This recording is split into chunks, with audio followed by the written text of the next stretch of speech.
começar essa manhã, lembrando, lembra daquela mão de onde aqui? Quem é essa mão? Do Pai, que passou fogo para e do coração do Filho para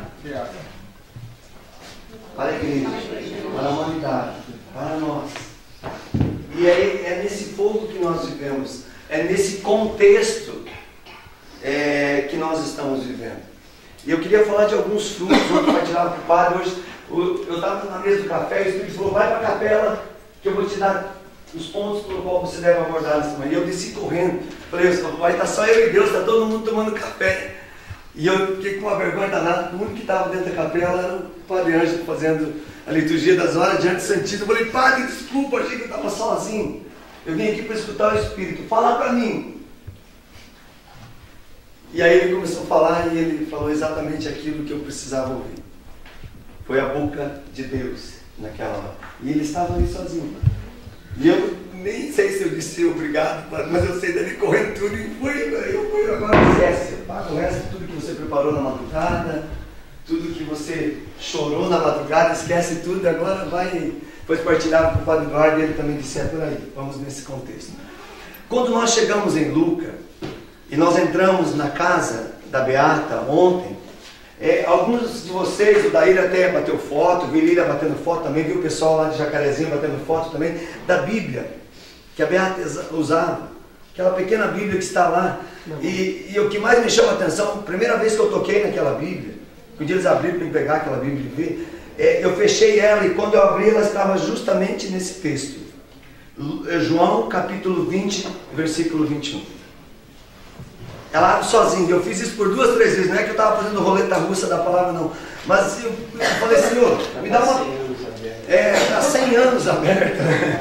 Me dá uma palavra que norteou a vida da Beata. E abria justamente nesta palavra. João, capítulo 20, versículo 21 e 22. Disse-lhes outra vez, a paz esteja convosco. Como o Pai me enviou, assim também eu vos envio a vós. Preste atenção nisso. Eu vos envio a vós. Depois dessas palavras, soprou sobre eles, dizendo, recebei o Espírito Santo. Recebei o Espírito Santo. Depois São Lucas vai falar num outro texto, no Atos dos Apóstolos, no capítulo 1, versículo 8, que Jesus vai dar uma ordem aos seus discípulos, aqueles mesmos discípulos que caminharam com ele a vida pública dele, os últimos 3 anos, principalmente, onde nós passamos por esses lugares magníficos, principalmente lá em Cafarnaum, que viram os sinais, os prodígios, os milagres, que viram a tempestade acalmada, que viram a multiplicação dos pães, que viram a cura do cego, que viram a conversão de Zaqueu, que viram a cura de Bartimeu, a cura da sogra de Pedro, que viram tantos sinais concretos na natureza, na pessoa de cada um deles, na família e na realidade de vida deles, mas mesmo assim Jesus vai dar uma ordem. São Lucas faz questão de deixar isso bem claro. Não vos afasteis de Jerusalém antes da chegada do Espírito Santo. Não vos afasteis. E a igreja vai nos ensinar isso no documento Aparecida, na conferência dos bispos da América Latina e do Caribe em Aparecida, que é impossível evangelizar sem o Espírito Santo. Paulo VI nos ensinava que a igreja não existe senão para evangelizar. E que não se pode evangelizar, no Evangelho Nutiante ele vai falar isso, sem o Espírito Santo. E a Beata deixa esse legado. Aqui eu entro naquilo que Deus falou comigo nessa manhã pela boca do Padre Ângelo. Os frutos que nós podemos perceber concretos da Beata nesse 100 anos. Veja, o Padre Ângelo é a primeira vez que ele entrou nessa terra. E Deus queria que eu tivesse a humildade. Eu que já muitas vezes vim aqui e já vi muitos frutos, imaginava que eram outras coisas que eu tinha até preparado para falar, mas eu disse, fala dessas 3 coisas. Nesse centenário, 3 frutos são marcantes da Beata. E depois são acompanhados de muitas graças desses frutos. Primeiro, conhecimento. A Beata nos deixa um legado de algo que não existia até então. Em 19 séculos nunca Deus tinha usado uma pessoa, nem um homem, nem uma mulher, Usou Nossa Senhora para ter o conhecimento, para ser cheio do Espírito, para fazer somente a vontade de Deus, mas depois vai passar 19 séculos para surgir a Beata, e a Beata vai escrever tanto que nunca ninguém escreveu sobre a pessoa do Espírito Santo como ela. Então ela nos deixa um legado de conhecimento, de pneumatologia, de ciência do Espírito Santo, como nunca tinha acontecido até então no mundo, para que a igreja e o mundo entendessem que sem o Espírito Santo não podemos fazer nada de bom. E que é preciso que retornemos ao Espírito Santo para que ele abata a fúria de Satanás que está sobre nós, nos seduzindo, nos desencantando, tirando o nosso vigor e a nossa força. Então esse legado, ela vai escrever 62 literaturas, né, padre? 470 tratados sobre o Espírito Santo, se eu não estou enganado.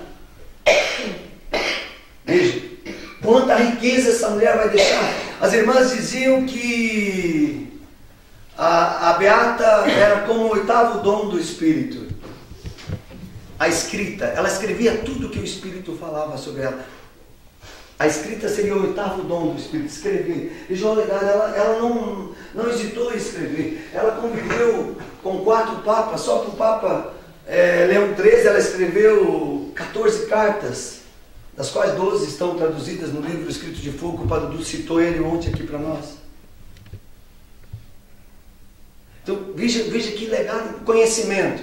Ela veio também, nesse conhecimento, trazer uma graça muito grande. Ela nos ensinou que não tem como servir a Deus sem conhecer que aquilo que o Charles falava para nós na partilha dele.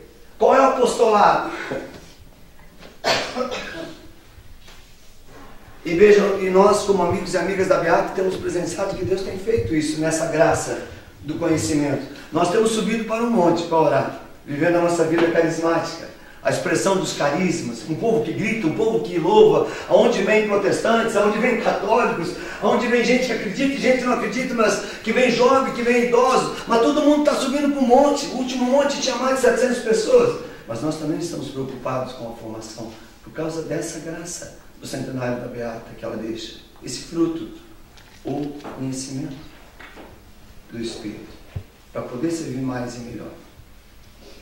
É como nos ensina Santo Inácio. Eu preciso trabalhar como se tudo dependesse de mim, mas orar sabendo que tudo provém de Deus. Então, conhecimento do Espírito, o equilíbrio. E a gente percebe que na igreja, depois da Beata, tem esse equilíbrio do Espírito. Entra, Francesco. Tem esse equilíbrio do Espírito. Nós percebemos nos próprios santos padres. Olha, Paulo VI, depois de Paulo VI, olha a potência de vida carismática, de carisma de João Paulo II.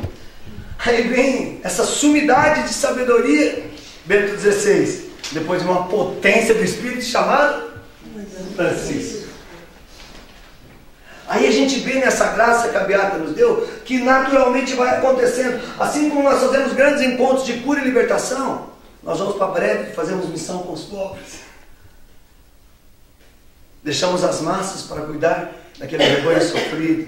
A gente vê isso acontecendo nas partilhas, como a Ângela falava, como o pessoal dos Estados Unidos falou, e como muitos de vocês, a própria Ana, no testemunho dela, dos amigos e amigas da Beata, a gente vê que nós estamos preocupados, sim, de salvar a humanidade, mas também nós estamos preocupados e olhando para aquele pequeno rebanho sofrido, marginalizado, abandonado. Esse conhecimento do Espírito, essa graça, esse fruto do conhecer o Espírito que a Beata nos deixou, nos leva a entender que Pentecostes não acontece sem a cruz. E o padre falava ontem, da mão do Pai passou pelo coração do Filho, aberto na cruz, para termos a grande manifestação no dia de Pentecostes. Segunda graça que a gente percebe da Beata, a fortaleza. A fortaleza. E aonde estão esses frutos? São frutos que já estavam dentro de nós, mas que são agora desabrochados, despertados, inflamados pelo fogo do Espírito. Quando nos abrimos a sermos escravos, sermos adoradores, a sermos devotos do Espírito Santo. Há pouco tempo atrás, se falasse assim, vou adorar o Espírito, é capaz de ser expulso dentro da igreja. Hoje já se fala nisso. Por falta dessa adoração do Espírito, a gente entrou assim, numa fraqueza tão grande, de tantas novenas, de tantas coisas, de rezar, de passar na frente mais caro, fazer o sinal da cruz para não perder. Se passar um gato preto na frente, faz o sinal da cruz. E chegamos a um ponto de escutar absurdos como a gente escutou por aí. Nossa, depois do Pai Eterno, depois de Deus, só o Pai Eterno. Como se fosse um santo de devoção. E corremos o risco com a novena, com a capelinha, se nós não entrarmos em algo sagrado, de adoração ao Espírito mesmo, de se tornar algo só devocional. E que não vai levar a nada, mas precisa da fortaleza, da força. A Beata nos mostra isso, que para viver esse Pentecostes dos nossos dias, essa força do Espírito tem que estar presente em cada um de nós. Esse é o grande legado. Ela enfrentou tudo. Ela enfrentou a diferença. Ela enfrentou a maçonaria. Ela enfrentou as estruturas da hierarquia da igreja da época. Ela enfrentou a sua casa. Ela enfrentou as próprias colegas de congregação. Ela enfrentou as calúnias, as difamações. Ela enfrentou o cárcere, a prisão. Ela foi para a prisão, gente. 7 anos, um cárcere. Mas ela nos ensina também que esse centenário tem que trazer uma graça de entender nessa força que todos nós somos úteis, que todos nós podemos pedir, Espírito Santo usa-me, e que Ele vai usar, e que nós podemos fazer a diferença no mundo. E a gente percebe quantos homens e quantas mulheres se levantando no mundo. Quantas pessoas, pega aqui um Charles, que eu quero que vocês ainda tenham a graça nesse caminho de escutar o testemunho dele, que depois de matar, hoje gera vida.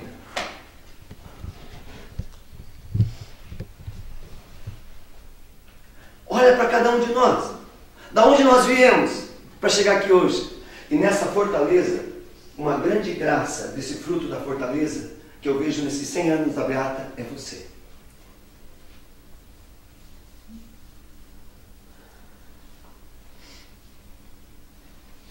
Isso tem que queimar dentro de você. Deus quer contar com você.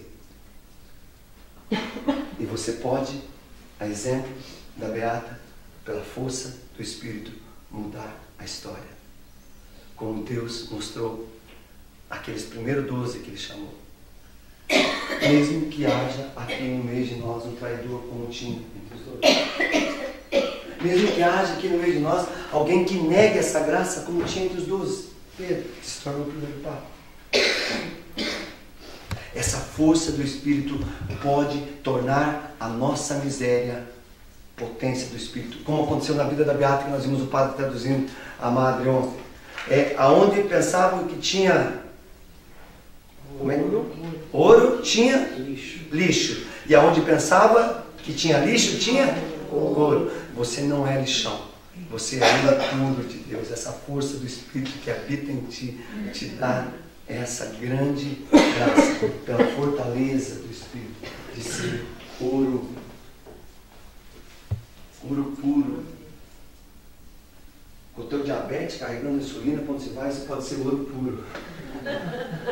Eu vou levar a doçura do Espírito Santo à cura. Vocês estão entendendo aonde está a força? É eu reconhecer que eu sou nada, mas que o Espírito é tudo em mim. A Beata ensinou, deixou esse legado, ao ponto de dizer que o avivamento, ou essa moção do Espírito em nós, é uma graça para todos, que não se pode ter acepção de ninguém, que não se pode excluir a ninguém, porque todos, na sua fraqueza, têm a plenitude do Espírito, diferente do que tinha no Antigo Testamento. Se nós olharmos no Espírito Santo aqui para entender o que é a fortaleza, no Antigo Testamento, o Espírito Santo era uma graça que era dada a algumas pessoas até que eles cumprissem uma missão. E depois eles voltavam a ser pessoas comuns. Nós vamos ver isso na história de Davi, nós vamos ver isso na história de Moisés, na história de Abraão, na história de Samuel. E passa o bastão para o padre para ele falar o terceiro fruto, senão você vai perder o tempo. O senhor vai falar do terceiro? Isso. Vou falar do terceiro. O Espírito não falou contigo? Então, só para mim encerrar isso aqui, que o Espírito lá no Antigo Testamento era apenas o vento, era o fogo, era Espírito Santo vai ser o quê? Uma pessoa. Alguém que a gente pode conversar. Alguém que vai nos dar a garantia da sabedoria, do conhecimento, da força, para que nós possamos entrar nessa terceira graça do Espírito, que para mim é a principal de todas, que o Padre vai falar para nós, que o Espírito usou a boca dele para falar hoje. Bem, Padre, e aqui eu me despeço de vocês, dizendo que eu saio com o coração partido, com as lágrimas que eu já tinha derramado na madrugada, de deixar vocês, porque a saudade já é grande, já chorei no ônibus ontem, mas que eu aprendi a amar cada um de vocês, de uma maneira que vocês não conseguem imaginar o quanto. Da mesma maneira que eu amo a minha família, eu comecei a amar cada um de vocês nesses dias. E só tenho uma coisa a dizer: perdão pela minha pobreza, pela minha miséria, que talvez possa ter ferido, machucado, decepcionado a você. Mas saiba que enquanto eu viver, eu vivo, mas já não serei eu que vivo. É Cristo viver em mim. Amém. Amém. Deus os abençoe. Tenha um final de peregrinação santa, intercedendo por mim, por essa missão, por esses dias, por esse grupo de peregrinos que chega já com muitos problemas, e 44, 13 foram para o hospital e não vêm, depois de já pagar toda a peregrinação. Imagina a decepção, o sonho frustrado. Vem 31, orem por nós, orem para que também a gente possa alcançar. A gente começa o nosso retiro aqui, na segunda-feira à noite, não, melhor, na terça-noite depois da Páscoa. A gente começa aqui.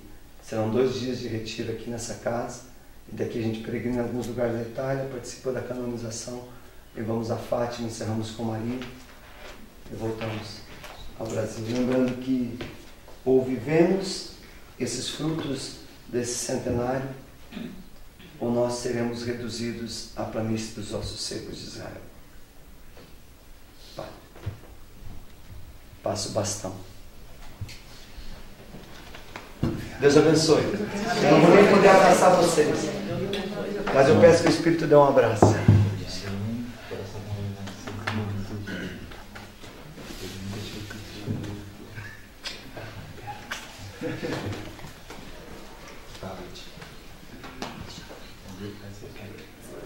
Meus irmãos, o terceiro fruto do Espírito Santo, e dentro desse caminho que Ironi falava, do conhecimento, da fortaleza, é justamente, ele já terminava, já fez de certa forma já comentando, o terceiro fruto é a identidade.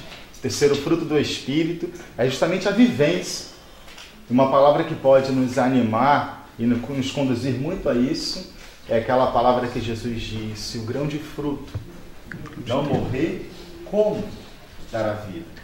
Ou seja, não adianta a gente conhecer muito sobre a história da Beata, não adianta a gente saber muito sobre o Espírito Santo, não adianta você ter formação disso, curso daquilo, ter feito inúmeras viagens, peregrinações, se esse conhecimento todo não é uma aplicabilidade da minha vida. Ou seja, a ação, ou seja, diante de tantas realidades, expressões que nós vimos aqui, né, a divulgação da capelinha, a divulgação do rosário e a reza do rosário, e em pequenos, como o padre comentava, né, que a Beata fala, em pequenos cenáculos. Às vezes vai ser ali com 5, 7 pessoas na tua casa, na casa de fulano, no teu grupo de oração. Ou seja, vai ser a vivência, vai ser a aplicabilidade daquele gesto, de uma identidade. A identidade me faz um com aquilo que eu creio, com aquela palavra que eu vejo que é verdade. Porque senão, que fruto? A gente poderia se questionar hoje. Qual é o fruto? E eu, como padre, estou me questionando nessa peregrinação. Qual é o fruto de, como padre, ao sair dessa peregrinação, de comprometimento que eu devo ter com o avivamento do Espírito Santo na minha paróquia, ali no local que eu vivo, que eu estou, ou seja, na sua vida, no seu dia a dia, como eu posso, me comprometendo com o Espírito, levá-lo para a santificação minha e glorificação de Deus. Ou seja, meus irmãos, a identidade é aquilo que faz parte da nossa personalidade, aquilo que está entranhado dentro de nós. E esse Espírito, e tudo isso que eu vivi, está entranhado dentro de mim a ponto de eu transpirar isso, passar isso para o outro, como vida, como vivência. Porque senão a gente pode estar com, desculpa o termo que eu vou usar, uma cachola muito cheia de conteúdo, de experiências, mas de pouca aplicabilidade da palavra de Deus. E essa aplicabilidade, essa vivência, se dá quando o grão de trigo morre. Quando o grão de trigo, é bonito que outra tradução que vai dizer desse texto não é só morre, mas é quando o grão de trigo se gasta, se gastar. Ou seja, eu estou me gastando para a vida no Espírito, para o conhecimento do Espírito. Eu estou vivendo uma vida meio cômoda, acomodada, esperando só e não dando. Acho que esse é o caminho que Deus também quer de nós, espera de nós, diante de uma identidade. Porque eu não posso falar daquilo que eu não conheço. Eu só posso falar daquilo que eu conheço, daquilo que eu amo. Então, meus irmãos, na medida que estamos tendo a oportunidade não de pegar um livro para ler e conhecer, conhecer a vida da Beata, conhecer o avivamento do Espírito, mas eu estou no lugar. Eu estou vendo aonde foi, como foi, do jeito que foi. Ou seja, isso, meus irmãos, tem que nos levar a uma experiência de identificação profunda dentro de nós, de vivência profunda dentro de nós e de um questionamento dentro desses labirintos obscuros que nós temos dentro de nós, de como eu posso viver essa vida no Espírito, de como eu devo propagar essa vida no Espírito. E um caminho, eu refleti ali, sem saber que eu iria dar essa palavra, eu refleti ali que um caminho é justamente esse. A Beata, como o padre nos falava e conta na sua história, por 7 anos viveu o grão de trigo que morre para poder dar fruto. Viveu o grão de trigo que se gasta, mesmo na clausura, mesmo diante de tantas situações que poderíamos dizer que poderiam ser injustas, mas vivendo de obediência à igreja, ela deu a vida para que pudesse ter os frutos que nós estamos hoje colhendo. E o que nós também podemos hoje fazer para morrer dentro de nós, gastar em nós, para dar frutos, a continuação desses frutos. Então, dentro desse caminho que Ironi já falava, do conhecimento da doutrina da igreja, do conhecimento de toda essa pneumatologia, de toda essa ação do Espírito, e que deve ser para nós um caminho de fortificação, de fortaleza. Eu falava com ele, a fortaleza enquanto revigoramento, ou seja, enquanto reavivamento. Porque na medida que eu assumo aquela palavra, na medida que eu assumo aquele conhecimento, na medida que eu assumo aquela verdade, eu sou reformado dentro de mim, reestruturado dentro de mim. É como se descobrisse forças dentro de mim, para depois vivê-la como autenticidade na vida. Para depois trazer para a minha vida. E partir da minha vida, a partir dos frutos daquela videira, que São João vai falar, eles possam conhecer a árvore de uma vida renovada, de uma vida reavivada, de uma vida cheia do Espírito Santo de Deus.